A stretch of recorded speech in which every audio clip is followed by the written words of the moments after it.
سب سے پہلے آپ کو بتائیں گے اسلام آباد میں ہونے والی علماء مشائخ کانفرنس نے مدارس رجسٹریشن کا موجودہ نظام برقرار رکھنے کا مطالبہ کر دیا ہے۔ متفقہ قرارداد میں کہا گیا ہے کہ موجودہ نظام برقرار رکھا جائے، کسی دباؤ پر نظام کو تبدیل یا ختم نہ کیا جائے۔ چیئرمین علماء کونسل علامہ طاہر اشرفی نے کہا کہ ممکن ہے کہ سیاست کے میدان میں کسی کے پاس افرادی قوت زیادہ ہو، لیکن مدارس کے میدان میں افرادی قوت لاکھوں کی تعداد میں اس فورم کے پاس ہے۔ ممکن ہے سیاست کے میدان میں افرادی قوت کسی کے پاس ہو، لیکن مدارس کے میدان میں افرادی قوت جو ہے وہ لاکھوں کی تعداد میں ہمارے پاس موجود ہے، وہ اس فورم کے پاس موجود ہے، وہ ان 10 بورڈ کے پاس موجود ہے۔ حکومت کو یہ معاملہ ہے جملہ سخت کہ جی وہ 10,000 بندہ لے آئیں گے، تو میرا خیال ہے یہ جو یہاں بیٹھے ہوئے ہیں ان کے مدارس تو اسلام آباد میں اتنے ہیں کہ یہ 25-30 ہزار لے آئیں گے، اور اگر خالی مولانا طیب طاہری صاحب کو کہہ دیا تو پھر یہ کوئی 5-6 لاکھ کا قافلہ پنج پیر سے ہی آ جائے گا۔ ہم نہیں چاہتے کوئی قافلے چلیں، کوئی مظاہرے ہوں، ہم تعلیم کو تعلیم رکھنا چاہتے ہیں، سیاست کو سیاست کے میدان میں دیکھنا چاہتے ہیں۔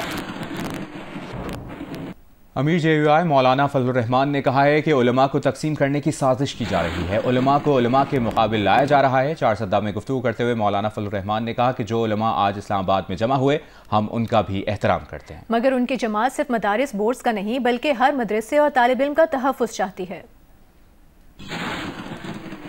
دینی مدرسے کو کنٹرول کرو، کیوں؟ FATF چاہتا ہے، کیوں؟ IMF چاہتا ہے، کیوں؟ امریکہ اور مغرب چاہتا ہے۔ بتائیں ہمیں ذرا، قوم کے سامنے وہ معاہدے سامنے رکھیں، انہوں نے کیا شرائط دی ہیں ہمیں اور ہم نے کیا مانا ہے ان کے ساتھ۔ اس وقت تک ہمیں حکومت کی کوئی تجویز قبول نہیں ہے، اور اگر انہوں نے اس میں ترمیم کرنے کے لیے کچھ ہمیں دیا، فی الحال تو میری رائے یہ ہے کہ میں ان کی تجویز قبول کروں تو بہت دور کی بات ہے، چمٹے سے بھی پکڑنے کے لیے تیار نہیں۔ حکومت نے جو آج کچھ علماء کرام کا اجلاس بلایا ہے، یہ در حقیقت ملک میں علماء کو آپس میں تقسیم کرنے کی ایک سازش ہے۔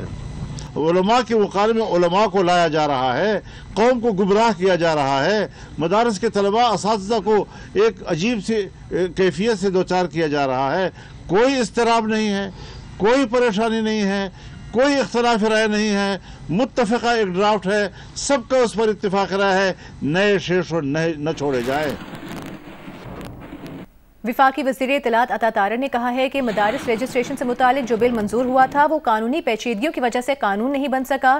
علماء مشائخ کانفرنس میں اظہار خیال کرتے ہوئے عطا طارر نے کہا کہ فضل الرحمان قابل احترام ہیں، مزید مشاورت میں ان کی تجاویز بھی شامل کی جائیں گی۔ میں صرف یہ گوشگزار کرنا چاہتا ہوں کہ وسیع تر مشاورت کے بعد اور تمام مکاتب فکر کے علماء اکرام سے بات چیت کے بعد ایک نظام اس ملک میں وضع کیا گیا۔ یہ تمام تجاویز ہم واپس لے کر جائیں گے، اس پر مشاورت کریں گے اور مثبت انداز سے مشاورت کریں گے، کیونکہ ہم بہت حد تک بہت ساری تجاویز سے ہمارا اتفاق ہے، تو یہ حلقہ مشاورت مزید بھی وسیع ہوگا۔ اور مولانا فضل الرحمان صاحب ہمارے لیے قابل احترام ہیں، ہمارے حلیف بھی رہے ہیں اور انہوں نے ہمارا ساتھ بھی دیا ہے، ان کی تجاویز بھی سنیں گے۔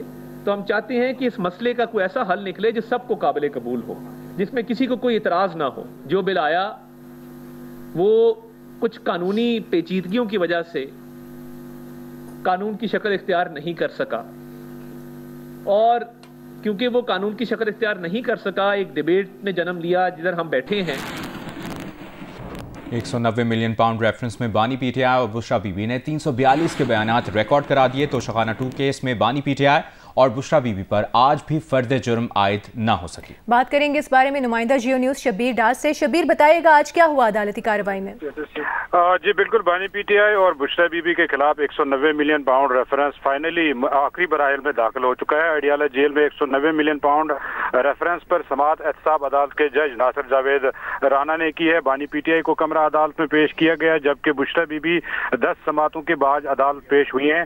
بشرا بی بی کے حاضر ہونے پر عدالتیں ان کے ناقابل ضمانت وارنٹ گرفتاری معطل کر دیے ہیں۔ بانی پی ٹی آئی اور بشرا بی بی نے 342 کے سوال نامے کے جوابات آج عدالت میں جمع کرائے ہیں۔ بانی پی ٹی آئی نے اپنے دفاع میں گواہ پیش کیے جانے سے متعلق عدالت کو بھی آگاہ کر دیا ہے۔ بشرا بی بی نے عدالت کو بتایا کہ وہ کوئی گواہ پیش نہیں کرنا چاہتی ہیں۔ عدالت نے 190 ملین پاؤنڈ ریفرنس کی سماعت 12 دسمبر تک ملتوی کر دی گئی ہے، جبکہ توشہ خانہ 2 کیس میں آج بانی پی ٹی آئی اور بشرا بی بی پر فرد جرم عائد ہونی تھی، لیکن وکلا صفائی کی جانب سے ایک درخواست عدالت میں دائر کی گئی جس میں بتایا گیا کہ جو گواہان ہیں اس کیس میں ان کے بیانات انہیں ان کی نقول فراہم کی جائیں، اور وہ نقول ان کو فراہم کر دی گئی، اور اس کے بعد وکلا صفائی نے اس کیس میں مزید وقت مانگا ہے 2-3 دن کا۔ یہ سماعت بھی اب 12 دسمبر تک ملتوی کر دی گئی ہے۔ پروسیکیوشن کی جانب سے اصرار کیا گیا تھا، انہوں نے عدالت سے استدعا کی تھی کہ آج ہی بانی پی ٹی آئی اور بشرا بی بی پر فرد جرم عائد کی جائے، لیکن جو وکلا صفائی کے موقف تھے انہوں نے کہا کہ ہمیں تھوڑا سا وقت دیا جائے، ہم ان بیانات کو پڑھ کر جو ہے عدالت کو اپنا موقف دیں گے۔ اس کے بعد یہ سماعت 12 دسمبر تک ملتوی کر دی گئی ہے۔ شبیر ڈار، بہت شکریہ، آپ نے اپڈیٹ کیا۔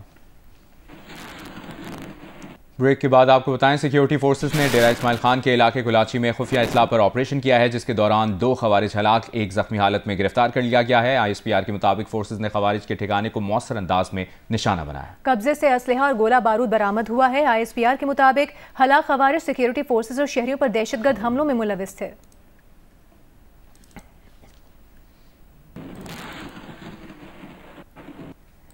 Chairman NAB lieutenant general retired Nazir Ahmed Butt نے کہا ہے کہ پاکستان کو قانونی امیگریشن کا چیلنج درپیش ہے۔ اسلام آباد میں سیمینار سے خطاب میں چیئرمین نیب نے کہا کہ ترقی یافتہ ملک سرمایہ کاری کے عوض رہائش اور ویزے دے رہے ہیں، اور پاکستانی $5 لاکھ اور $10 لاکھ لے کر باہر جا رہا ہے۔ یہ بھی کہا کہ یہ جاننا ضروری ہے کہ ان کے پاس یہ رقم کہاں سے آئی، کیونکہ اکثر یہاں ٹیکس پیئر بھی نہیں ہوتے۔ For most of the world, the problem is illegal immigration. Pakistan happens to be the only case where the problem is legal immigration.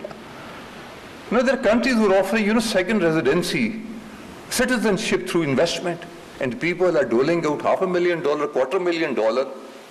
Well, I wish even if they dole out $1 trillion, we don't mind, but we need to know from Mr. A or Mr. B, from where did you get this money? Because back home, you're not a taxpayer. It is draining our resources, it is bleeding our economy. Last year, 1.2 million Pakistanis left abroad for greener pastures. Well, we would like the number to double even. But our concern is that we need to know whether the money that they have taken along, was it from the prescribed banking channel or was it through some dubious means? وزیر اعظم شہباز شریف نے 26 نومبر کو اسلام آباد میں ہنگامہ آرائی کرنے والوں کے خلاف کارروائی تیز کرنے کی ہدایت کر دی ہے۔ تفصیل جانتے ہیں ایاز اکبر یوسفزئی سے۔ جی ایاز، بتائیے۔ دیکھیں جی، وزیر اعظم محمد شہباز شریف کی زیر صدارت امن و امان کی صورتحال پر آج اعلیٰ سطح کا اجلاس ہوا۔ اس اجلاس میں وزیر اعظم کا کہنا تھا کسی کو اجازت نہیں دیں گے وہ انتشار پھیلا کر تیزی سے مستحکم ہوتی معیشت کو سبوتاژ کرے، اور انہوں نے یہ بھی کہا کہ اسلام آباد میں گزشتہ دنوں ہنگامہ آرائی، توڑ پھوڑ، سرکاری نجی املاک کو نقصان پہنچایا، ان نقصان پہنچانے کے ساتھ سخت کارروائی اور اقدامات کو تیز کیا جائے۔ ان کا یہ بھی کہنا تھا کہ اس بات کو یقینی بنایا جائے کہ انتشار پھیلانے والوں کے خلاف کارروائی کے دوران کوئی بے گناہ اور معصوم شہری گرفتار نہ ہو۔ ٹھیک ہے، شکریہ آپ کا ایاز، آپ اپڈیٹ کر رہے تھے ہمیں۔ اپوزیشن لیڈر عمر ایوب نے کہا ہے کہ انسان ہوں یا فرشتے، تحریک انصاف مذاکرات کے لیے تیار ہے۔ 5 دسمبر کو میٹنگ ہوئی اڈیالہ جیل میں، اس کے بعد میں اریسٹ ہوا۔ اس میٹنگ میں وزیر اعظم عمران خان صاحب نے ایک نیگوشیٹنگ کمیٹی بنائی ہے جس میں حامد رضا صاحب ہیں، جس میں سلمان اکرم راجہ صاحب ہیں، ہمارے علی امین خان گنڈاپور صاحب ہیں اور اسد کیسر صاحب ہیں، اور مجھے اس میں شامل کیا ہے کہ کسی بھی کے ساتھ بھی ہم لوگ مذاکرات کر سکتے ہیں۔ وہ پشتوں کے وہ ایک مثال ہے کہ بنی آدمانی یا خاپیریانی مذاکرات اور سرکو، مطلب کہ وہ انسان ہو یا فرشتے ہوں یا جو بھی، ہم لوگ مذاکرات کے لیے تیار ہیں انشاءاللہ۔ قومی حکومت اس وقت ملک کا حل نہیں ہے، اس میں واضح ہونا چاہیے کہ ملک میں عدل اور انصاف اور قانون کی بالادستی ہوگی تو ملک آگے چلے گا۔ معیشت اس وقت ٹوٹلی جیمڈ ہے، یہاں پہ کوئی انویسٹمنٹ نہیں آ رہی، یہاں پہ آئین اور قانون کی بالادستی نہیں ہے، صرف ڈنڈے کا راج ہے اور فیشزم ہے۔ اس طرح حکومت نہیں چلتی۔ وزیر اطلاع سندھ شرجیل میمن نے کہا ہے کہ بلاول بھٹو زرداری جتنا جلد وزیر اعظم بن جائے ملک کے لیے اتنا ہی اچھا ہے۔ پاکستان کے لیے اچھا ہے، ہمارے ملک کے لیے اچھا ہے کہ جلد از جلد چیئرمین بلاول بھٹو زرداری صاحب پاکستان کا وزیر اعظم بنے.